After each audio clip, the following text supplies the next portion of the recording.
Olá, amigos, sejam bem-vindos e bem-vindas a essa aula. Na última aula, eu falei sobre a parte da lei dos senos, né? Agora eu vou falar da lei dos cossenos. O objetivo dessa aula é explicar como se utiliza a fórmula da lei dos cossenos. Lembrando que na lei dos senos e do cossenos, ela é uma lei que nós utilizamos para qualquer triângulo. Por quê? Porque nós aprendemos propriedades de trigonometria no triângulo retângulo. Então, daí surge essa lei que podemos utilizar em qualquer triângulo. Então, vamos à aula aí. O que é a lei dos cossenos, né? A lei dos cossenos é essa fórmula aqui. Como nós utilizamos ela, né? Primeiro, eu tenho que observar com quem eu vou começar aqui desse lado. Se ele começou com A, então vem, ó, A ao quadrado é igual, né? Aqui, ó, B ao quadrado mais C ao quadrado, menos duas vezes B vezes C, vezes do cosseno do ângulo B. Observe que quando eu começo com A, esses dois valores aqui, eles são os números aqui que correspondem aos lados que não tem nada a ver com A, certo? E aqui, ó, também, ó, utilizamos os dois lados que não tem nada a ver com A. E o ângulo, nós utilizamos o ângulo oposto o lado A, né?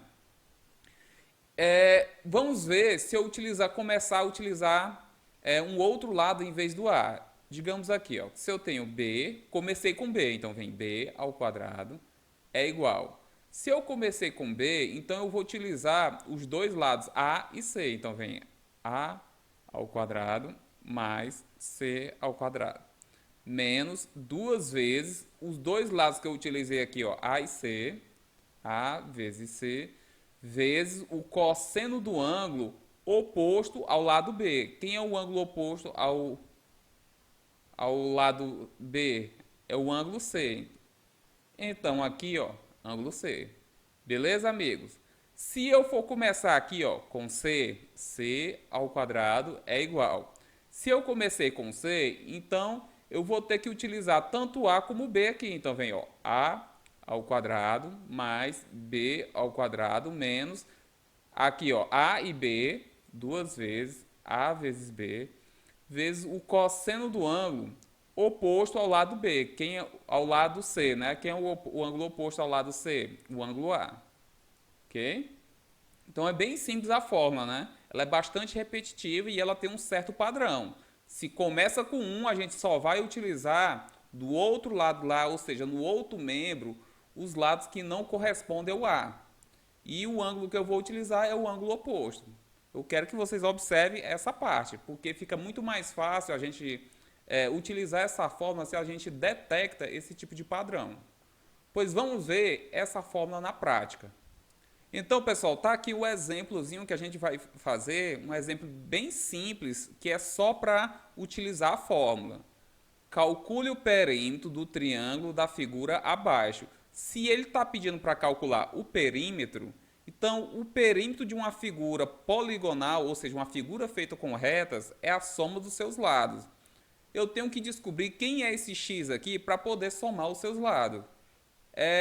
Para descobrir o valor de x, eu só vou utilizar a lei dos cossenos. Então, eu vou começar com x, ó, x ao quadrado. Se eu comecei com x, o que isso significa? Significa que eu vou utilizar o 5 e o 8 aqui nesse membro aqui. Então, vem, ó, 5 ao quadrado mais 8 ao quadrado menos duas vezes, né? 5 vezes 8 vezes o cosseno do ângulo oposto ao lado que eu estou querendo descobrir aqui, ó, x. Quem é o ângulo oposto? 60 graus. Então, cosseno de 60 graus. Aqui vem, ó, x ao quadrado é igual a 5 ao quadrado, 25, mais 8 ao quadrado, 64, menos 2 vezes 5, 10, 10 vezes 8, 80. Como tem um menos aqui, né? Menos 80. Vezes o cosseno de 60 graus. Aí você tem que lembrar aquela tabela de ângulos notáveis. Qual é o seno de 60 graus? 1 meio. Por isso que é importante decorar aquela musicazinha, né? Lembra daquela musicazinha da tabela de ângulos notáveis? Aí somando aqui, ó, 25 mais 64 vai dar 89. Menos 80 vezes 1 dá 80. Dividido por 2, 40. Que x ao quadrado é igual a 89 menos 40 dá 49. Agora, preste atenção que o x é um lado. Não existe lado de figura negativo, o lado é só positivo. Então, eu posso escrever como x é igual a raiz de 49. X é igual. Qual é a raiz de 49? 7. Logo, o perímetro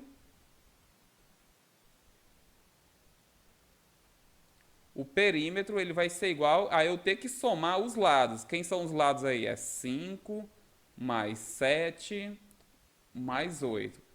O perímetro vai ser igual a 5 mais 7 dá 12, 12 mais 8, 20. Então tá aí o resultado, 20, que aqui nós podemos colocar um U, que é a unidade de medida, porque ele não está dizendo se aí é centímetro, metro e por aí vai. Então no próximo vídeo eu vou mostrar, vai ter uma aula falando sobre como eu saber se eu vou utilizar a lei dos senos ou a lei dos cossenos, porque dependendo do triângulo vai mudar qual das leis eu vou utilizar. Beleza, pessoal? E também eu vou fazer um vídeo fazendo a demonstração dessa formulazinha aqui, da lei dos cossenos. Beleza? Pois tchau aí, galera, e até a próxima, viu?